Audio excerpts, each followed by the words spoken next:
But the perfect thing to go do during this hot, hot summer is to go see a movie. It's nice and air conditioned and comfortable. Yes. This Friday, the new movie Fly Me to the Moon, starring Scarlett Johansson and Channing Tatum, hits theaters. Now, the movie takes place in the heat of the space race as the U.S. is getting closer and closer to landing on the moon. But just in case things don't go to plan, the powers that be come up with a backup plan.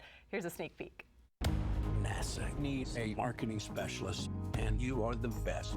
The Mustang Fastback, 355 horses for him, seat belts for the family. Just lucky that my water didn't break in there. Hi, Ron. Why sell cars when you could think bigger? Fly me to the moon. Liftoff. We have liftoff. You must be the launch director. You're the killer from Manhattan. Change plans. Now that we know the whole world will be watching, we need a backup of the moon landing. You mean to fake it? What? No one can ever know what we're doing. I cannot accept that. They will shoot you. What is my budget? All 11 is a go for launch. Places, everyone, look sharp. If you fake this mission, everything that we have sacrificed will have been for nothing. 5. This order from the tippy top. 4. We can't cross the wall, the dream. 3. Going around the corner, we'll see you on the other side. 2. And action. I know. What happens? Joining us now is Fly Me to the Moon's director, Greg Berlanti. Welcome to Great Day. Yes. Thank you. We had so much fun watching this movie. Really great. kind of took us back a little bit. But what was it about this space race, this story that drew you to this movie? Well, I've always been an Apollo program fan. I was born in '72, but they were still, the astronauts of Apollo were still superstars. And the fact that I could do a fun romantic comedy drama that took place in this world, and Scarlett Johansson was already attached. She produced the movie. She sent me the script. And so I raised my hand and said, I'd love to be a part of it. Well, that's nice when Yeah. she sends you the script I mean, herself. there's no one better to say, and to know that it was this kind of film that got to show so many of her talents all in one movie. We know she's a comedian, I but know. the She's so prowess funny. in this movie, her accents, everything, amazing. Yeah, she's just a blast. And they have so much chemistry together. Yeah. And the two of them are actually really, really great people in addition to being just great stars, and that's always nice too. Makes it a good working set. It does. I have to ask you at the beginning, it says this is based on a true story, sort of. I'm not getting the quite what's true and it's what's historical not? fiction. Okay, Everything that has to do with the actual Apollo program, which we celebrate in the movie. I mean, there were 400,000, 500,000 people that worked on that program over a decade to achieve the impossible.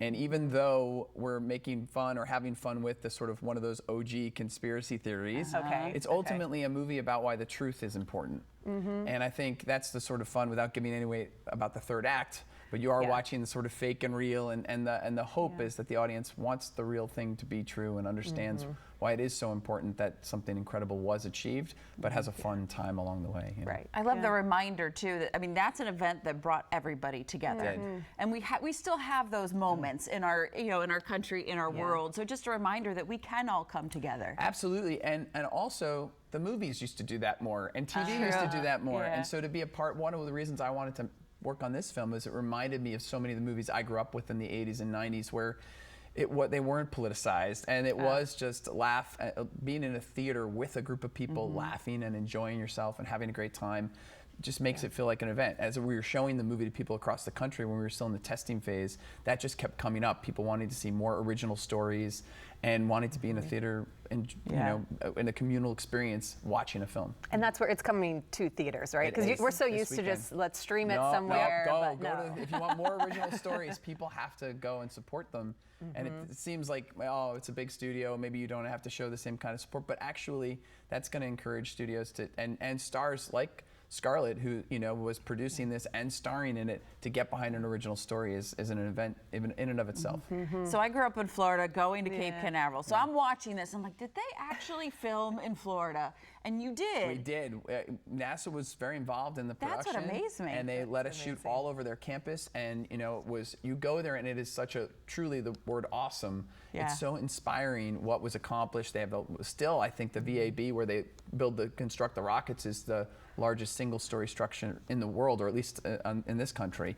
It's just all massive. So we tried to capture that scale, and also I think the spirituality of like a rocket launch. When watch one, and it's very strange to be shooting and to have to hold for a rocket launch. You know, it's incredible what they do there every day. Even the video to get the rocket launch that you have, I thought, just the little things you had to do to make sure this movie was on point. Well, we had access to a lot of the original footage from the 65mm footage from NASA from that time. They shot so much in the Apollo program, and there's still so much unarchived stuff. And we poured through all of it, and a lot of it is in the movie, and we sort of mixed and matched it with our own film.